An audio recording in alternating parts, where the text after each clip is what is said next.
Hello, this is Josh King, and this is another episode of JK Sportsbook. My guest today is Ryan Bossart, and the reason he is my guest, when I first started betting on NFL games, working at FedEx at 18 years old, my very first game that I put my life on, it was Bengals-Browns. We had gone the year before, and the Bengals beat them up pretty good. And the following year, I thought the same thing was going to happen. They were only giving the Browns 7. And Ryan, if you'd like to come on now and tell us what happened in that NFL game. Yeah,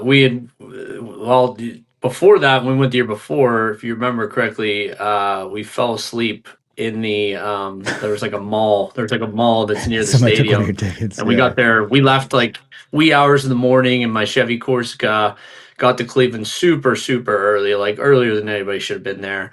And, we're in lack of sleep and we fell asleep. And if you remember correctly, we lost one of the tickets. Dude, we only had like $150 to our name, and one of the tickets like came out of your pocket or something. We almost didn't get Oh, to in go my in. pocket, yeah. Did we buy another ticket? You scrounged up enough money to get another ticket, and we went in. And we went through the game, and it was just it was a blowout. And like sports, but we couldn't even Bengals bet blew them anywhere. out. Yep. Yeah. So the following year, Bengals blew the them guy. out.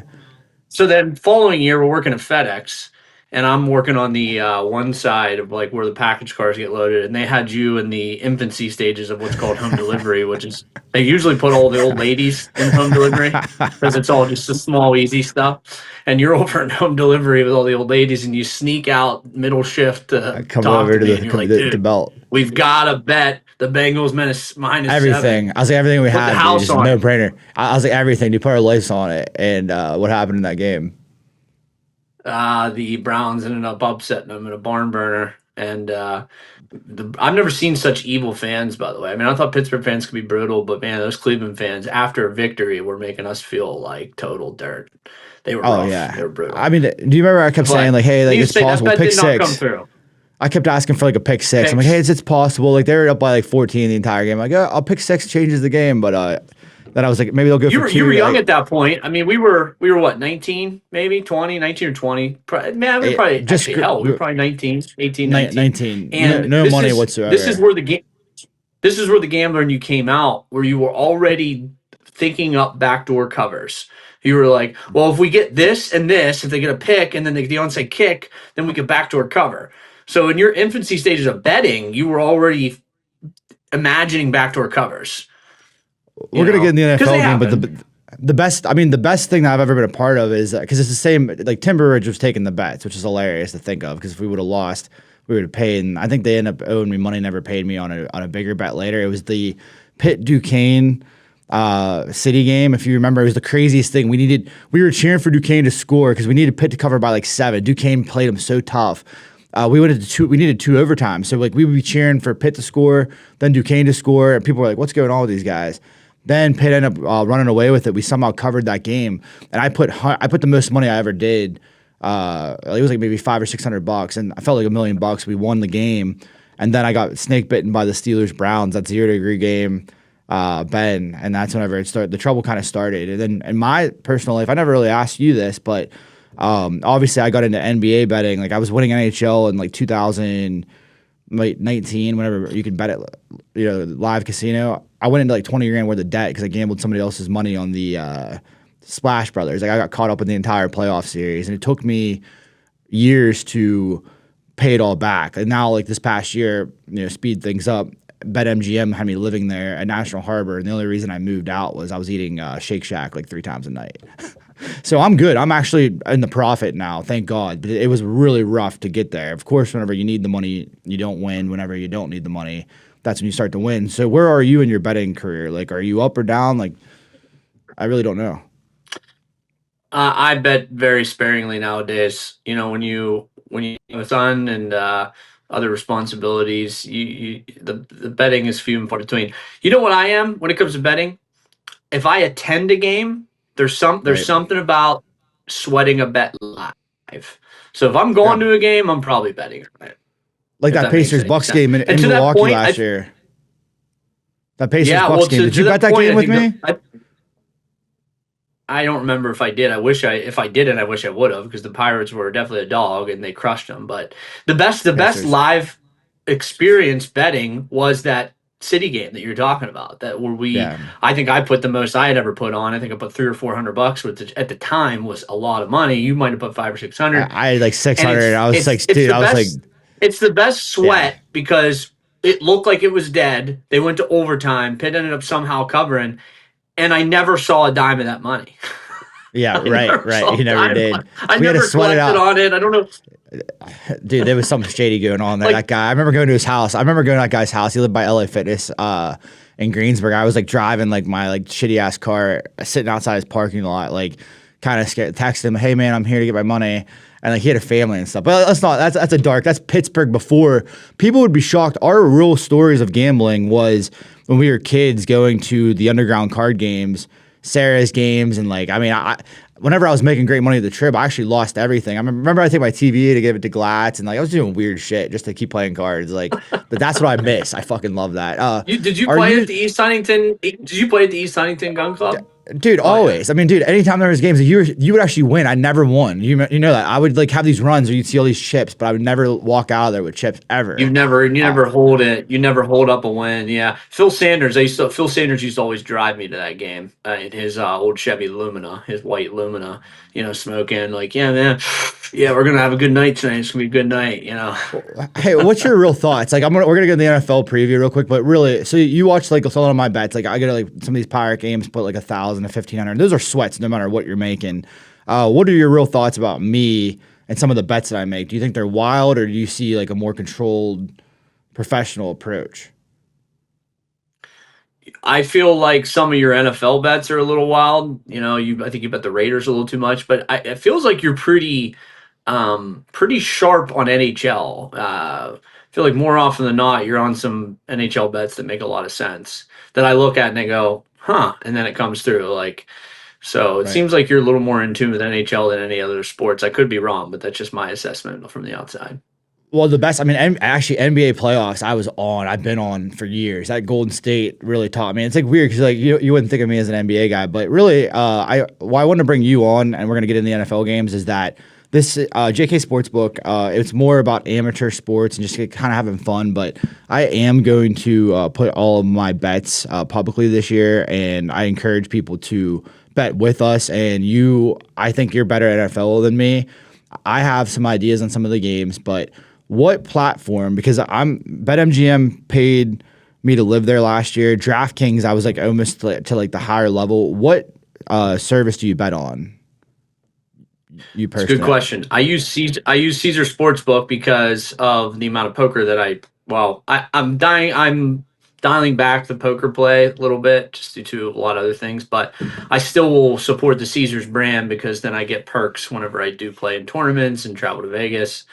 So I use their sportsbook because every bet I make on Caesar Sportsbook, I get tier credits and reward credits that ultimately help with hotels and tournament buy-ins and things of that sort. So, and I like their app. I like Caesar Sportsbook app. It's really easy to use as far as changing parlays, and it's easy to navigate. I think I've got a pretty good laydown of these wild card games. One thing I wanted to mention that in relation to all wild card slates, I think this is the tightest wild card slate we've seen in quite some time, and just overall any team, there's so many teams that legitimately have a chance to not only make the Super Bowl but win the Super Bowl. Right? You don't have the dominant teams. Arguably the best quarterback that's in the slate, that's in the playoffs. Josh Allen has one of the most questionable defenses, and he has no weapons. So it's a wide open slate for these teams, and I think it's interesting when you look at some of these spreads. So I don't know. Do you want to go game by game? Yeah, Run through yeah. each one. I have all the spreads here. I'm using the DraftKings lines for now. What we're going to do is until we have an official partner, we're just going to use different platforms. So today will be DraftKings. Let's start off. Obviously, Rams, Panthers. The only thing there, I mean, in my opinion, is that I've watched Carolina way more than I probably should this year. They had some signature wins at Green Bay that was really impressive. They kind of dropped the ball against the Bucs, but they kind of came on at the end. Do the Panthers have a chance, or is this an avoidable game completely? Well, the Panthers already beat them in the regular season, and the Okay. Rams are coming in limping in terms of how well. They beat a listless Cardinals team in the last week, but they haven't been at their peak. And if you look at history, the teams that come in hot into the playoffs tend to make runs. I mean, think of the Steelers in 2005, had to win their last four to get in, and they made that 6 seed run to win the Super Bowl. This is a thing you see. You want to pay attention to the teams that are hot coming in, and the Rams aren't that. Right. And it's funny because I do a lot of playoff best ball leagues and everybody's picking the Rams because, okay, you're going to get multiple games of the playoffs. And Rams obviously offense is high powered. I think the Rams win, but I think they win in a tighter game than people imagine. Going on the road in the NFL is tough, no matter how you slice it. And I don't know what you have on DraftKings, but I have 10 points. Panthers plus 10. What do you have? DraftKings 10.5. Panthers 10.5. To me, I might look stupid in hindsight, but just right today, I think 10.5 is way too many points for a team at home against a team coming in limping, coming in not at their best. I just think that's too many points. Way too many points. I'd take Carolina plus 10.5 all day long. I agree with you. I mean, money line's tempting too. We could look stupid, but money line's a little risky. Money line's a little risky. I think Rams. I think he's looked good. I think I think he's looked great at quarterback, and I don't know. Let's go 10.5 with the Panthers. I'm going to bet that because of what you said. You sold me, boss. So Packers Bears. This is something I'm really looking forward to. I have a great read on this game, but I'm curious of your thoughts first. So we'll be having Irvin and Beto and Fabian over the house for that game. Really exciting getting the family together. Obviously being here outside Chicago. Personal interest. I hope the Bears win. Right, I want them to win. They're at home, but man, it's a division game. It's going to be tight. That's why the spreads. Why I have the Packers plus 1. What does DraftKings have? DraftKings has 1.5. Packers giving 1.5. Oh, okay. I'm seeing Packers plus 1. So either way, it's practically a pick'em game. I'm going to take the Bears because in a tight game like this, I'm going to give the home field advantage the difference. And the Packers, again, coming in limping. Jordan Love hasn't played in, 3 weeks, right? So he doesn't have that momentum that you really want to see in a playoff team. So I just think logically all across the board, again, probably another tight game, but the Bears should win at home. Okay, so yeah, I like the Bears. I'm rooting for the Bears. I'm going to Kyle's house, actually. Kyle has all the guys from hockey coming over to watch the game, and he's talking about going to Twin Peaks. If there's more than 10 people coming over, which there could be because he's from Chicago. I really don't want to root against them, but in this thing, I have to go Packers, and I might go the most heavy Packers money line.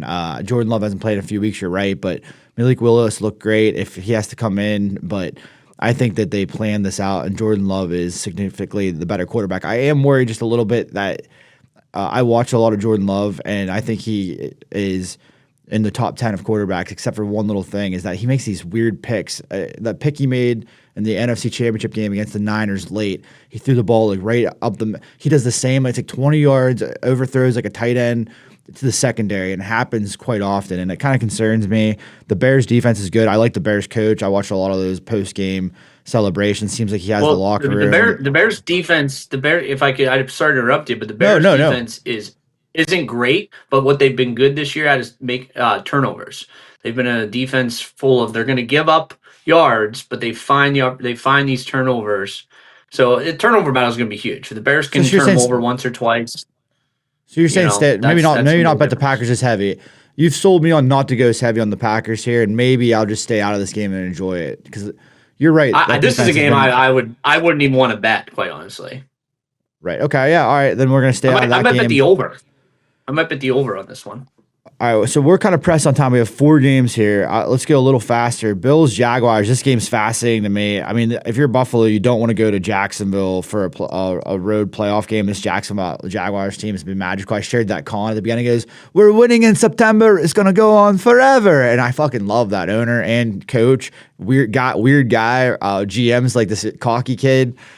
Do the Jaguars beat the Bills, or is Josh Allen going to dominate them and win the Super Bowl? And we're going to look back and be like, that Bills-Jaguars game was the easiest game to pick. Like, I love this lead in that you gave. Their GM is like the youngest GM in NFL history. He's like our age, and he's clearly retooled this roster. And Trevor Lawrence is showing the talent that he was touted when he came out as the first overall draft pick, and he's really hot. Again, I'm going to go back to this. The Jaguars are hot.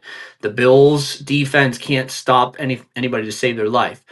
This is the most fascinating game of the wild card weekend, in my opinion, because you have the best quarterback in the entire NFL playoffs against the hottest team at home that have been putting up points left or right against a bad defense. Playoff based best ball, everybody's picking the Bills, right? It's Josh Allen. I think the Jaguars cover, and I think they cover easily, and it's going to be a big Wow. offseason talk about, what do the Bills do? They don't have receivers. There's going to be. I'm taking the Jags, and I'm taking the Jags with confidence. Hey, I've just switched from the Packers to the Jaguars being my biggest probably bet this weekend. All right, you sold me there.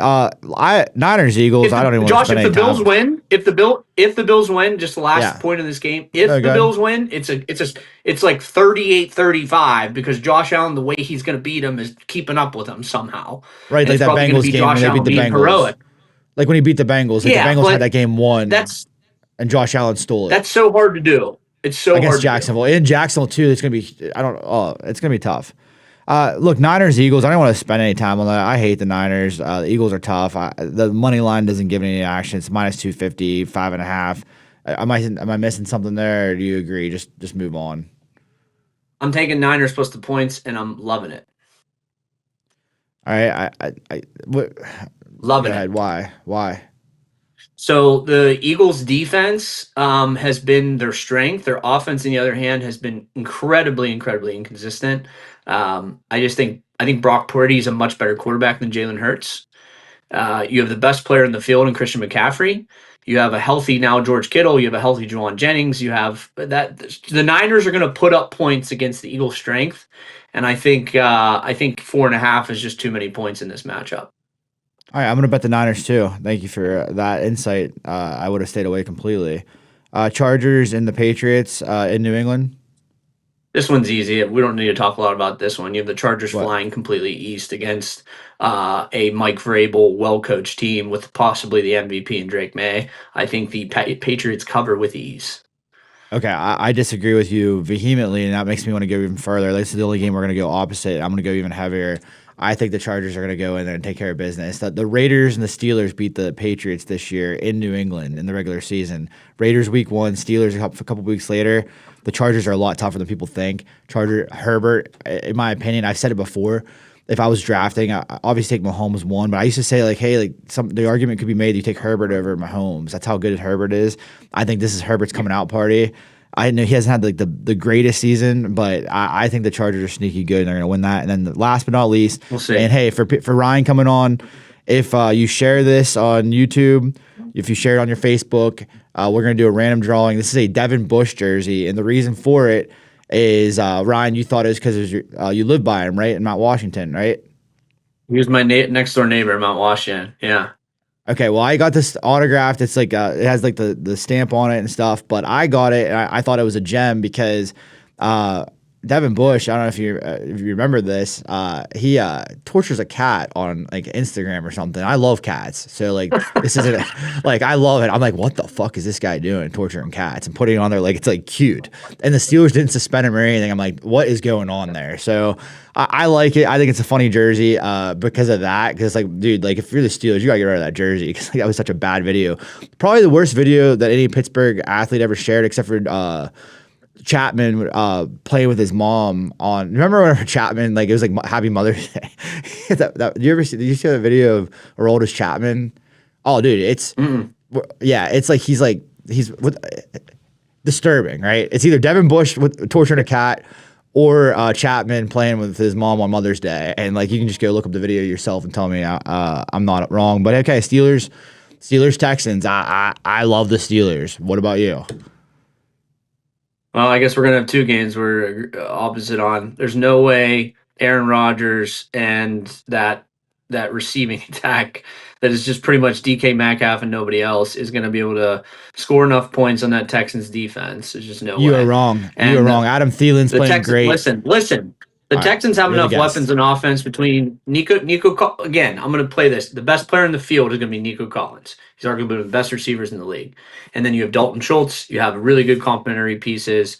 I think the Texans are going to be able to put up enough points, and the Steelers aren't going to be able to put up points. I think the Texans cover actually pretty easily. thanks for joining. Mike Tomlin's not losing this game. Aaron Rodgers has that weird look in his eyes. There's something on with Tomlin and Rodgers. So thanks, Bossart, for coming on, and we'll bring you on next week for Week 2 NFL if you do well. So we'll post his picks. Appreciate your ride. All right, buddy. Talk to you later.